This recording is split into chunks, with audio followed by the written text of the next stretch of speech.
नमस्कार है पेन वाजपेयी अपने YouTube चैनल मैं पेन वाजपेयी पे आपका बहुत बहुत स्वागत करता हूं। अगर आप एसएससी सीजीएल 2023 एग्ज़ाम की प्रिपरेशन कर रहे हैं और इस एग्ज़ाम को क्वालिफाई करना चाहते हैं तो कम से कम आपके दिमाग में ये चीज़ तो होनी चाहिए कि अगर आपको टीयर 1 की कट ऑफ क्वालिफाई करनी है तो कितने का टारगेट आपको लेके चलना है और इसको आप अच्छे तरीके से समझ सकते हो क्योंकि 2022 सीजीएल 2022 टीयर 1 का रिजल्ट आपका आ चुका है तो इसकी कट ऑफ से आप अंदाज़ा लगा सकते हो। अब 2022 से ही क्यों रिलेट आपको करना चाहिए, क्योंकि जो पूरा सिनेरियो है आपका 2023 का वो 2022 से लगभग आपका इक्वल है, क्योंकि यहाँ पे आपकी जो वैकेंसी है 2023 में वो सीजीएल 2022 के बराबर या उससे ज़्यादा रह सकती हैं। तो पूरा जो सिनेरियो है वो इसी के जैसा रहेगा। इसकी टीयर 1 की कट ऑफ और फाइनल कट ऑफ से आप रिलेट करके अपना टारगेट जो है वो सेट कर सकते हो।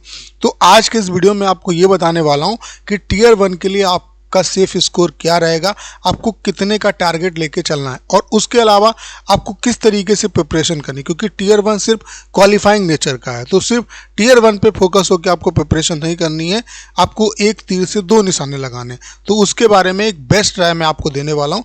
इस वीडियो से यकीनन आपको बहुत ज़्यादा बेनिफिट होने वाला है। तो चलिए सबसे पहले मैं आपको सीजीएल 2022 का कट ऑफ दिखा देता हूँ।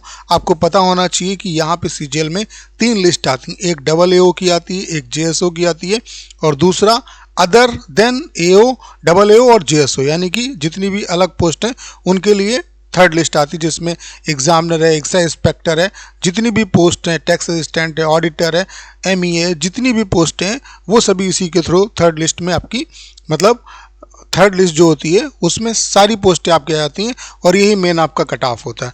तो आपको मैं दिखा देना चाहता हूँ जो थर्ड लिस्ट है उसकी जो कट ऑफ है वो कितनी गई है। आप लोग देख पा रहे होंगे यूआर की जो कट ऑफ है, टोटल कितने बच्चे क्वालिफाई किए गए हैं 3,60,432 और वैकेंसी कितनी है 37,409। तो आप लोग देख पा रहे होंगे कि 10 गुना से भी कम कैंडिडेट को इस बार क्वालिफाई कराया है। तो आप भी यहाँ से अंदाजा लगा सकते हो कि 2023 में भी जितनी वैकेंसी आपकी रहेंगी, मान लेते हैं 40,000 अगर वैकेंसी है तो 4 लाख से कुछ कम बच्चे जो हैं वो आपके क्वालिफाई करेंगे। तो 10 गुना से कम रिजल्ट आपका आएगा। अगर यूआर की कट ऑफ की बात की जाए तो यूआर की जो कट ऑफ गई है वो 114.27 गई है, ओबीसी की कट ऑफ 114.27, यानी कि यूआर और ओबीसी की जो कट ऑफ है वो इक्वल है बिल्कुल।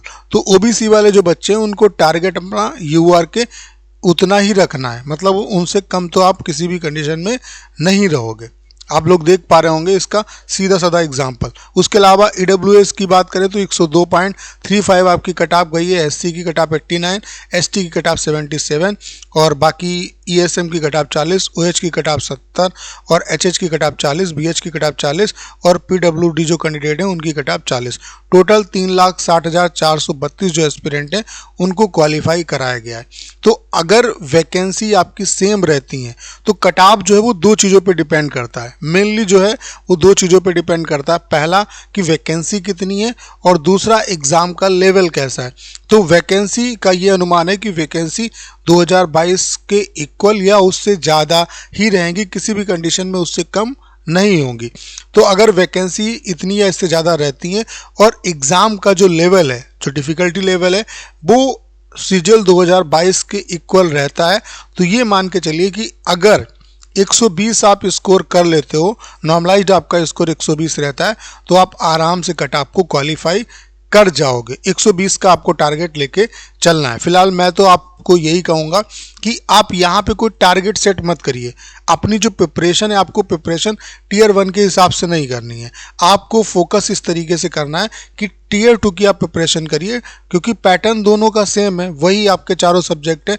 तो टीयर 2 पे फोकस होकर प्रिपरेशन करिए, सिलेक्शन के लिए प्रिपरेशन करिए, टीयर 1 आपका इजीली क्वालिफाई हो जाएगा। आप लोग देख पा रहे होंगे यहाँ पे 114 नंबर पे इजीली आप क्वालिफाई करके आ रहे हैं। तो अगर आप टीयर 2 के हिसाब से प्रिपरेशन करेंगे तो आपको कोई दिक्कत नहीं होगी, आपका टीयर 1 आराम से क्वालिफाई हो जाएगा। तो अगर आपकी वैकेंसी इक्वल रहती है, लेवल 2022 के इक्वल रहता है, तो ये मान के चलिए नॉर्मलाइज जो कट ऑफ है वो 120 के आसपास आपको देखने को मिलेगी।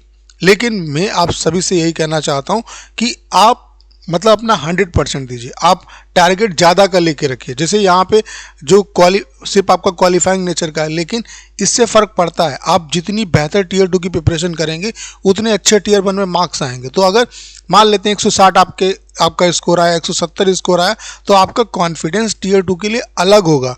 और जो बच्चा 120 लेके सिर्फ कट ऑफ क्वालिफाई कर रहा है उसका कॉन्फिडेंस कुछ और होगा, क्योंकि जितनी बेहतर आपकी प्रिपरेशन होगी उतना बेहतर आप करके आओगे। तो मैं आपसे यही कहना चाहता हूँ कि उसमें मत पड़िए कि कट ऑफ इतने नंबर पे क्लियर हो जाएगी। मैं आपसे ये कहना चाहता हूँ कि टीयर 2 पे फोकस होकर प्रिपरेशन करिए और अपनी प्रिपरेशन इस लेवल की रखिए कि टीयर 1 के बारे में आपको सोचना ही ना पड़े।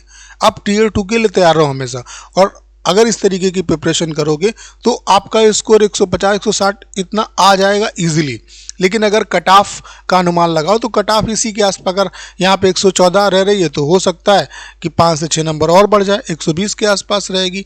वैकेंसी अगर इतनी रहती है, अगर वैकेंसी कम हो जाती हैं, डिफ़िकल्टी लेवल आपका और ज़्यादा हो जाता है तो कट ऑफ और ज़्यादा हाई जाएगी। तो उससे आप अनुमान लगा सकते हो। लेकिन अगर चीज़ें इक्वल रहीं, डिफ़िकल्टी लेवल मतलब इसके जैसा रहा और वैकेंसी भी इतनी रही, तो इतने नंबर पे आपका टीयर 1 क्वालिफाई हो जाएगा। लेकिन मेरी आप सभी से सलाह यही है कि आप और बाकी जो अदर कैटेगरी वाले बच्चे हैं वो भी इतना या इससे ऊपर का टारगेट लेके चलें। जो बात कह रहा हूँ आपसे कि आप मेंस के हिसाब से प्रिपरेशन करिए, टीयर 1 के क्वालिफाई करने के हिसाब से मत पढ़िए। टीयर 2 के हिसाब से प्रिपरेशन करेंगे तभी आपका सिलेक्शन भी हो जाएगा और आपके टीयर 1 में अच्छे खासे मार्क्स आएंगे। आपको टीयर 1 की कट ऑफ के बारे में सोचना ही नहीं पड़ेगा। तो यही आपसे कहना चाहता हूँ। उसके अलावा किस तरीके से आपको पढ़ना है, मैथ्स में किन बुक्स को फॉलो करना है, इंग्लिश में कैसे पढ़ना है, जीएस में कैसे पढ़ना है, रीजनिंग में कैसे पढ़ना है, उस सब के बारे में आपको इस चैनल पे मैं गाइड करता रहूँगा टाइम टू टाइम। तो करना क्या है, इस वीडियो को ज़्यादा शेयर करिए। उसके अलावा अगर आप चैनल पर नए हैं और आपने अभी तक इसे सब्सक्राइब नहीं किया है तो प्लीज़ चैनल को सब्सक्राइब करना मत भूलिएगा।